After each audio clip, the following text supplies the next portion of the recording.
Muito bem, galera. Vamos começar hoje o nosso estudo de física. O estudo da conservação de energia, tá? Isso é bem tranquilo, tá, galera? Um dos assuntos mais tranquilo da física. Vocês vão ver que tem nada de muito complicado. O que a gente precisa saber antes de iniciar o estudo da conservação de energia? As principais formas de energia estudadas na física.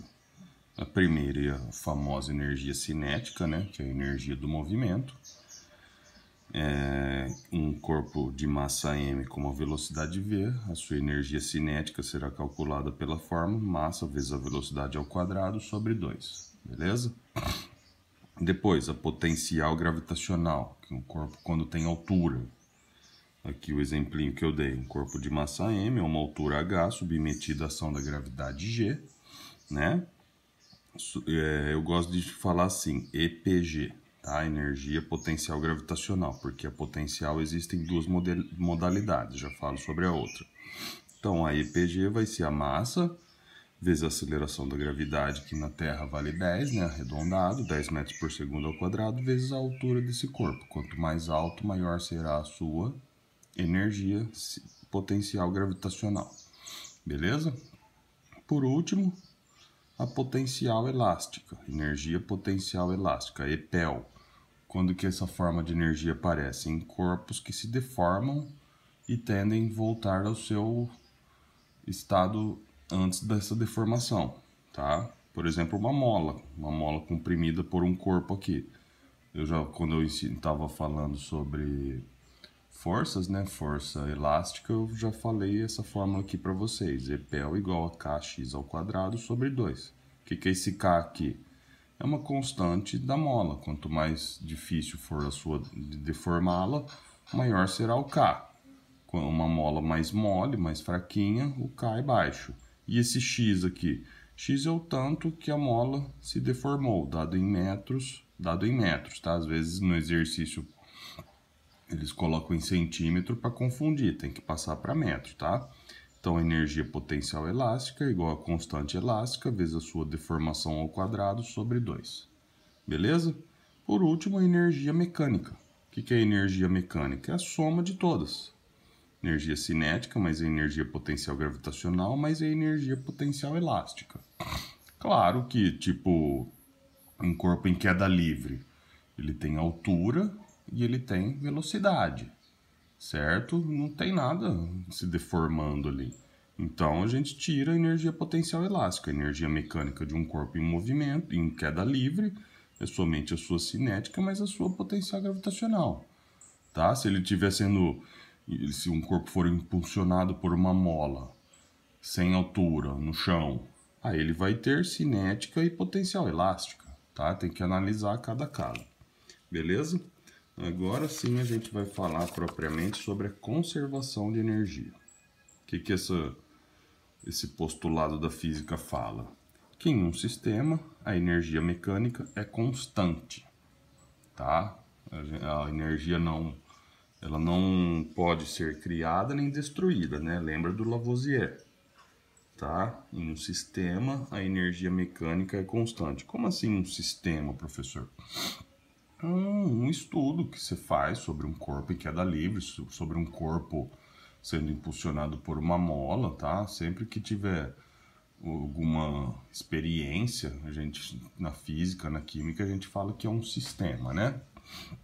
E como que a gente usa isso? Como que eu vou falar isso? Como que vai ser isso na prática?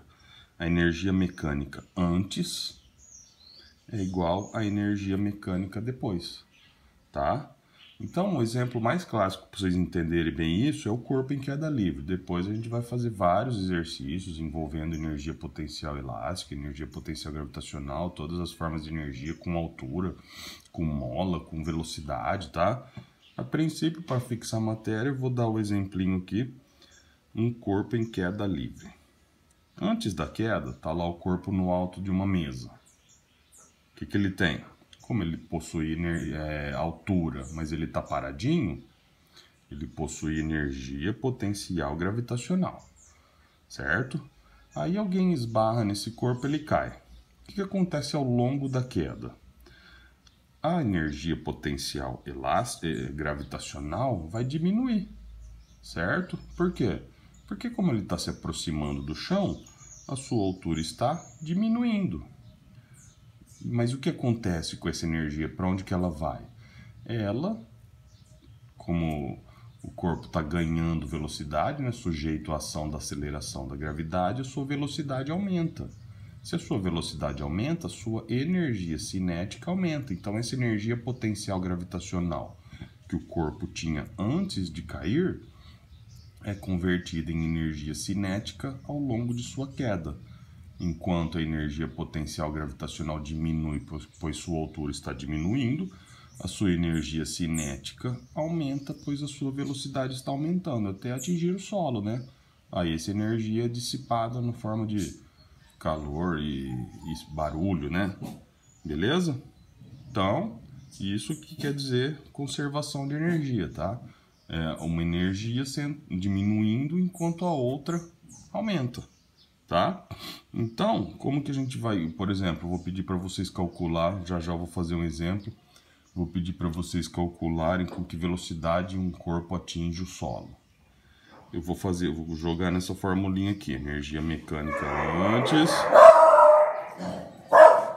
igual energia mecânica depois. Beleza? Antes do corpo em queda livre, ele estava parado, ele estava em cima da mesa, ele só tinha energia potencial gravitacional, tá? Então, antes da queda, ele possuía energia potencial gravitacional. Depois, quando ele atingiu o solo, tá? 1 milésimo de segundo antes de ele atingir o solo, ele só tinha energia cinética, porque ele não tinha mais altura. Então, energia potencial gravitacional igual a energia cinética.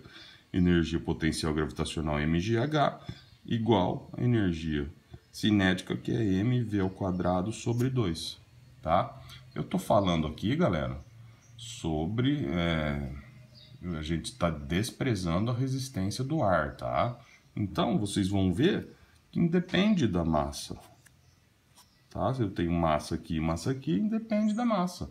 Depois eu vou deixar um vídeo lá na plataforma para vocês, além desse que eu estou fazendo agora, de uma experiência que não sei aonde eles fizeram, eles colocam uma pluma, uma pena e um pedaço de chumbo em um ambiente controlado, no vácuo, sem a resistência do ar.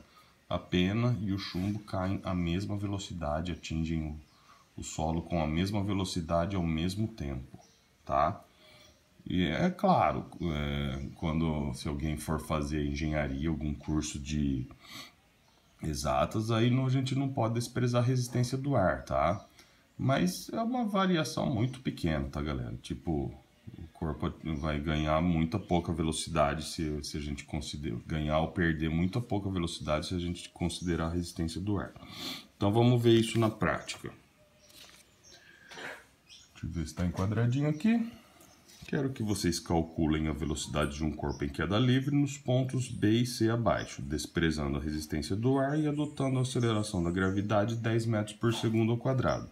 Aqui está o esqueminha, tá? Um corpo de massa M, ele está a uma altura de 10 metros, aqui é o ponto A, antes da queda, aqui é o ponto B, a 5 metros do chão, e aqui o ponto C, a hora que ele atinge o solo. Então vamos primeiro calcular em B. Como que a gente faz um exercício assim? Sempre assim. A energia mecânica antes é igual a energia mecânica depois. Vamos em B, tá? Vamos analisar agora. Antes, ele estava parado, certo? Então ele só possui energia potencial gravitacional.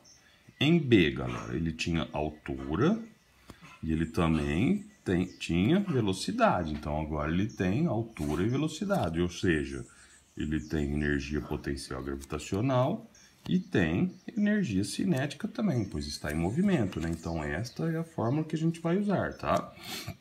Energia potencial gravitacional antes, mgh. Energia potencial gravitacional no ponto B, qual a altura aqui? 5 metros, mas é mgh também. Mais a energia cinética, que é mv² sobre 2. De cara, ó, tá vendo? Eu nem dei a massa. De cara eu já posso cortar as massas.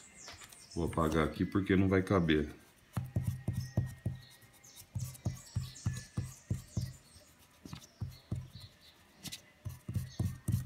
Muito bem. G, 10. A altura antes, 10 metros, igual G, que é 10 também. Não posso cortar esse G com esse porque eu não tenho G aqui, né? Só pude cortar as massas, pois possuem todos os termos da nossa equação. A altura agora vale 5 metros, é igual, vezes a velocidade que eu quero ao quadrado, sobre 2. Beleza? 10 vezes 10 dá 100, igual 10 vezes 5, 50, vezes v ao quadrado sobre 2. Jogo esse 50 para lá subtraindo, 100 menos 50, 50. Vou jogar o 2 multiplicando e já vou ajeitar a equação. V ao quadrado igual a 100. Raiz de 100, V igual a 10 metros por segundo. Então, velocidade em B, 10 metros por segundo. Tá? Tranquilo, né? Entenderam? Não entendeu? Só chamar, tá? Todo mundo tem meu telefone. Vamos ver em C. Agora, aqui nesse ponto. Aqui nesse ponto ele só vai ter velocidade, porém não vai ter altura. Então é a mesma coisa. Energia mecânica antes é igual a energia mecânica depois. Antes da queda, aqui em cima, ele tinha altura, mas não tinha velocidade. Então ele só possui energia, potencial, gravitacional. E aqui, a hora que ele atinge o solo, ele só tinha velocidade, não tinha mais altura, acabou, chegou no chão. Então ele tem energia cinética, tá? Então vamos lá. mgh igual a mv ao quadrado sobre 2. Provavelmente vai dar mais de 10, né? Porque ele passou mais um tempinho aqui ganhando velocidade. Então, de cara a gente pode cortar as massas. G vale 10, H vale 10, né? Antes, igual V ao quadrado sobre 2. 10 vezes 10, 100. Já vou jogar o 2 multiplicando 200 e já vou inverter a equação.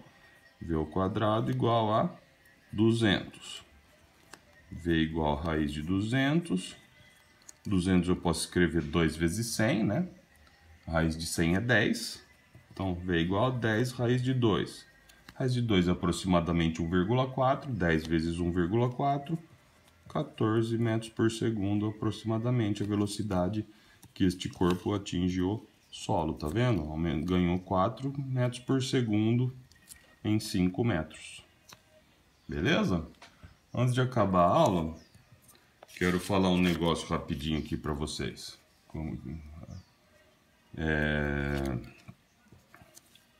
Para a gente calcular a velocidade que um corpo atinge um solo. Cálculo da velocidade. É uma formulinha que facilita. De um corpo em queda livre. Vou mostrar para vocês que tem duas formas de calcular ao atingir o solo.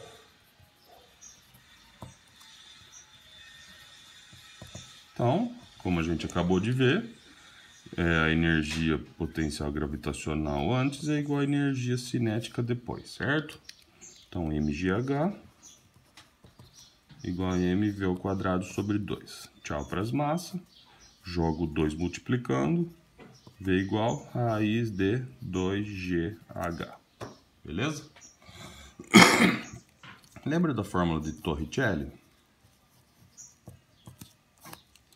V ao quadrado igual a V0 ao quadrado mais 2A delta S.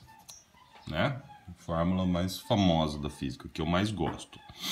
Em queda livre, antes da queda, ele só tinha altura, então a velocidade inicial dele é 0. De cara a gente já pode cortar isso daqui. Então, V ao quadrado igual a 2. A aceleração de um corpo em queda livre é igual à aceleração da gravidade. E o ΔS, o deslocamento, é igual à altura dessa queda. Olha só. Deu a mesma fórmula. Então, para a gente calcular a velocidade que um corpo atinge um solo em queda livre, basta conhecermos a sua altura e a sua aceleração da gravidade. Multiplica por 2 e tira a raiz. Beleza? Hoje só essa introduçãozinha. Vou postar um exercicinho no Drive para vocês não ficarem tão folgados, tá? Aí semana que vem a gente faz mais complexo, tá? Com mola, com outras formas de energia. Beleza, galera? Valeu!